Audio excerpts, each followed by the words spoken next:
Olá, irmão, graça e paz da parte do nosso Senhor e Salvador Jesus Cristo a todos nós. Mais uma vez estamos estudando a Palavra de Deus na revista Compromisso do Adulto. Hoje nós vamos estudar a Palavra de Deus baseado no livro de Atos, a experiência de Paulo e as suas viagens formando igrejas por onde ele passou. Hoje nós vamos ver a maravilha de Deus. Na lição de hoje nós vamos ver que temos por objetivo saber e entender que em qualquer lugar e circunstâncias Deus age, atua, faz, realiza, exerce sua força e poder, sendo Ele o Senhor da história. O que nós vamos fazer com isso? Ser um instrumento das maravilhas de Deus em tudo o que Ele realiza na história da humanidade, desde o princípio. Deus tem o poder sobre todas as coisas, Deus tem toda a autoridade, Deus tem toda a condição de realizar o que Ele quer realizar. Isso será feito tanto pelo poder de suas mãos, lá no princípio, na atuação que ele tem ao longo da história para que o seu propósito se cumpra, mas principalmente usando o seu povo, usando a sua gente, a sua igreja. Nós vamos ver que na lição de hoje, Atos capítulo 19, versículo 11, tem o texto áureo, que é a base principal do que nós estudaremos. E, por intermédio de Paulo, Deus fazia milagres extraordinários. Paulo escreveu muitas cartas às igrejas, as quais ele fundou, ele iniciou, ele esteve pregando o evangelho em muitas cidades. As pessoas se convertiam, ele as discipulava, ensinava e eles continuavam fazendo o trabalho de ser imitadores de Cristo, tanto pela transformação do Espírito Santo, pessoalmente, quanto levar essa mensagem às pessoas. Bom, quem era Paulo? Foi aquele homem doutrinado ao pé de Gamaliel, um homem que tinha na religiosidade a sua força de vida, e ele cria plenamente que tudo que ele vivia religiosamente era a vontade de Deus. E o que vinha contra isso, no seu entendimento, no entendimento dos líderes religiosos da época, era que Cristo, o cristianismo apresentado por Cristo Jesus e os seus discípulos e as ações deles estavam errados, estavam contra o que era Deus, estavam contra a igreja, estavam contra o legalismo. E Paulo se converteu, perseguia os cristãos, mas tornou-se um cristão verdadeiro e o principal apóstolo de Cristo em divulgar o evangelho a tantos lugares. Paulo, por onde passava, fazia milagres extraordinários, tudo pela vontade de Deus. Bom, o trabalho missionário de Paulo é comparado também à experiência de muita gente. Não só Paulo evangelizava, todos os discípulos de Cristo também faziam. E hoje nós, como os discípulos de Cristo, também evangelizamos. O que você já fez de evangelismo? Pense aí. Diga para você mesmo qual a sua experiência de evangelizar. Você já teve a oportunidade de ir a uma outra cidade? Você já teve a oportunidade de ir a um outro bairro, a uma outra igreja, um mutirão missionário? Você já teve a oportunidade de sair da sua casa e ir na casa de uma outra pessoa para um culto de evangelismo? Você já pregou o evangelho para alguém de forma desafiadora, saindo do seu lugar e indo adiante? Eu já fiz isso várias vezes e a experiência é extraordinária. Deus realmente abençoa quem se propõe, quem se dispõe a trabalhar na sua obra. Bom, maravilha de Deus por meio das viagens missionárias de Paulo. Atos capítulo 14, versículo 1 diz assim, ouçamos: em Icônio, Paulo e Barnabé entraram juntos na sinagoga judaica e falaram de tal modo que veio a crer grande multidão, tanto de judeus como de gregos. Olha só, levar pessoas a professarem a fé. A estratégia de Paulo nesse instante para o trabalho é: sabia onde deveria ir e o que deveria fazer. Nossa estratégia hoje para evangelizar qual foi? Paulo estava com Barnabé, um companheiro. Ele foi para a sinagoga onde os judeus se reuniriam e lá ele falou daquilo que é a verdade de Deus para o povo judeu.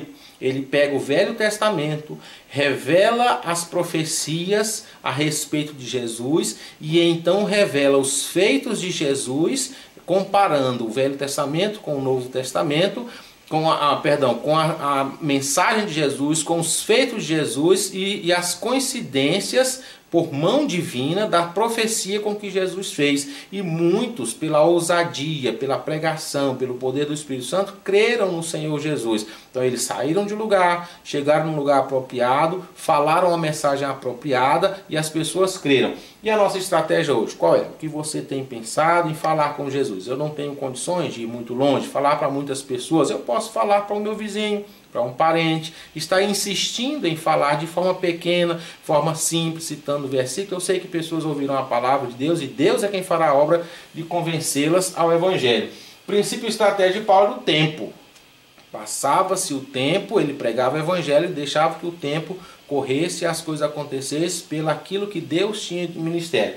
E nossa estratégia hoje, o que é? O tempo? Não, pode ser as mídias, pode ser a visão missionária de trabalhar como a Convenção Batista nos orienta. Nós podemos ter a ministério de levar pessoas para a igreja. Lá na igreja elas ouviram a mensagem, mas havia a necessidade de levar pessoas a professarem a fé. E Paulo e Barnabé fizeram com muita inteligência. Olha o capítulo 14, o versículo 3 ainda. Mais uma lição que podemos ter. Entretanto, demoraram-se ali muito tempo, falando ousadamente no Senhor, o qual confirmava a palavra de sua graça, concedendo por mão deles se fizessem sinais e prodígios. Veja, não pela mão de Paulo ou de Barnabé, ele não tinha nenhum poder, nós também não temos, mas pelo que eles falavam e o que o Deus nosso Senhor, Criador e Salvador Cristo Jesus queria que as pessoas fizessem para si, que é recebê-lo como Senhor e Salvador e uma transformação de vida, pela mão de Deus, através daqueles homens, muitos sinais fizeram. Eles demoraram um tempo ali porque teriam que ensinar, porque tinham que discipular, tinham que falar toda a mensagem e deixar que a igreja se reunisse e continuasse o trabalho. A palavra-chave deles é ousadia, no nascimento da igreja na região da Galácia. A Galácia é essa região aqui, ó. Ele saiu de Antioquia, a primeira viagem com Barnabé, pregaram todos esses lugares e foi um lugar importante, foi como se fosse um estágio. Aqui eles aprenderam a estratégia, receberam de Deus a palavra, receberam a convicção de como deveria acontecer e então eles conseguiram dar continuidade ao trabalho, levando em conta a particularidade de cada lugar, mas eles fizeram com ousadia, levando o tempo em cada lugar, pregando o evangelho, discipulando, ensinando como a igreja deveria se reunir para louvar e adorar a Deus e deixar de lado as tradições e as leis como aquilo que os faria voltar-se para Deus, mas de verdade encontrarem-se com Cristo e Cristo os transformasse, porque em Cristo já estava toda a lei reunida. Então eles fazem nessa região da Galácia um trabalho de grande valor. E a palavra-chave é ousadia. Eles não temeram as circunstâncias. Criam que o poder de Deus os guardaria e teria resultado em fazer a obra. E eles assim fizeram. Capítulo 16, versículo 5. Um outro elemento muito importante quando Deus faz suas maravilhas.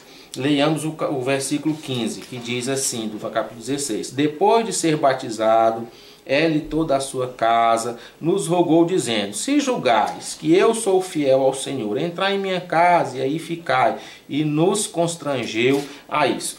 Paulo em Filipos, Lídia, ela se converte e ela recebe então a mensagem do Evangelho e torna-se então uma imitadora, uma seguidora, uma discípula de Cristo, pela mensagem de Paulo e Barnabé.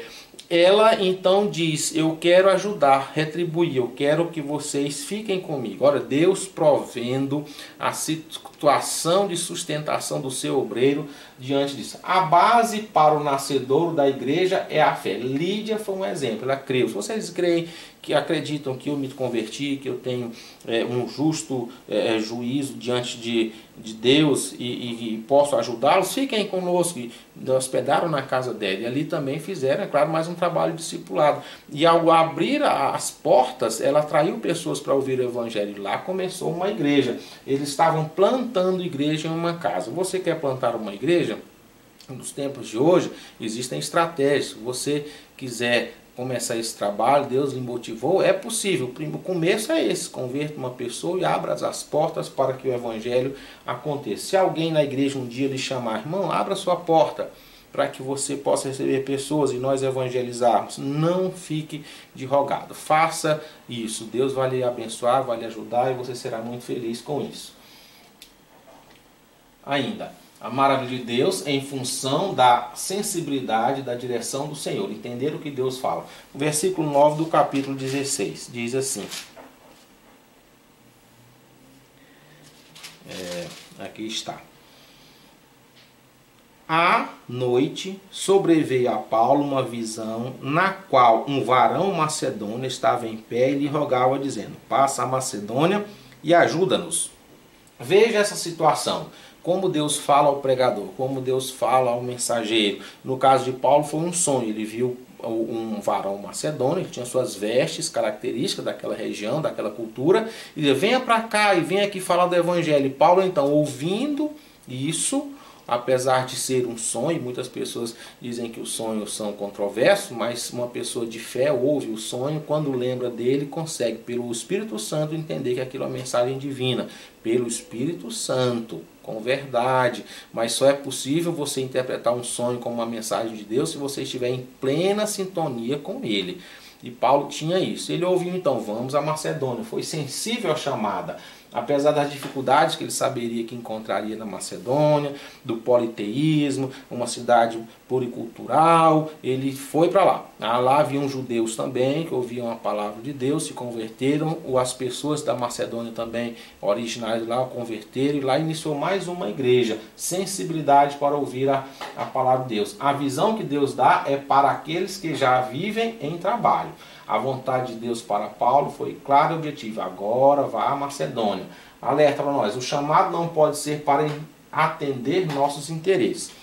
Eu já vi muitos comentários de pessoas que foram para regiões trabalhar o evangelho e faziam uma escolha pessoal. Não quero ir para uma região rica, uma região que seja de fácil acesso, uma linguagem fácil, não tenha perseguição. Mas se Deus lhe chamar para um lugar mais complicado, de sobrevivência, Deus lhe sustentará.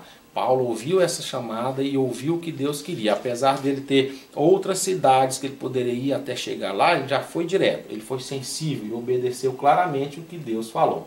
As maravilhas de Deus em função da plantação de igreja confirmadas na fé, lá no livro de Atos, capítulo 19, versículo 20. Deixe-me ler para os irmãos. 19, versículo 20. Assim a palavra do Senhor crescia e prevalecia poderosamente. Esse versículo é uma constatação, uma confirmação do que é o mundo hoje. Pela pregação do evangelho naquela região, inicialmente por Paulo, depois e em consequência todos os discípulos e os convertidos à igreja, a palavra de Deus prevaleceu sobre as palavras das culturas, das religiões, das ideias. Tanto é que o mundo hoje, ocidental principalmente, ele é cristão em sua maioria, porque a palavra do cristianismo prevaleceu. Tem alguns erros, algumas coisas torpes, algumas coisas equivocadas, mas o evangelho realmente prevaleceu. Falar e ensinar a palavra de Jesus é o que vai dar crescimento. Se você quiser misturar filosofia, se você quiser misturar tradições, se você quiser acrescentar, implementar alguma coisa à palavra de Deus, ela não vai prevalecer, porque ela não tem poder. O poder de Deus para a salvação é o evangelho, esse sim. E era o que Paulo pregava. Projeto de construção do ensino sobre o reino de Deus. Qual que é o seu projeto?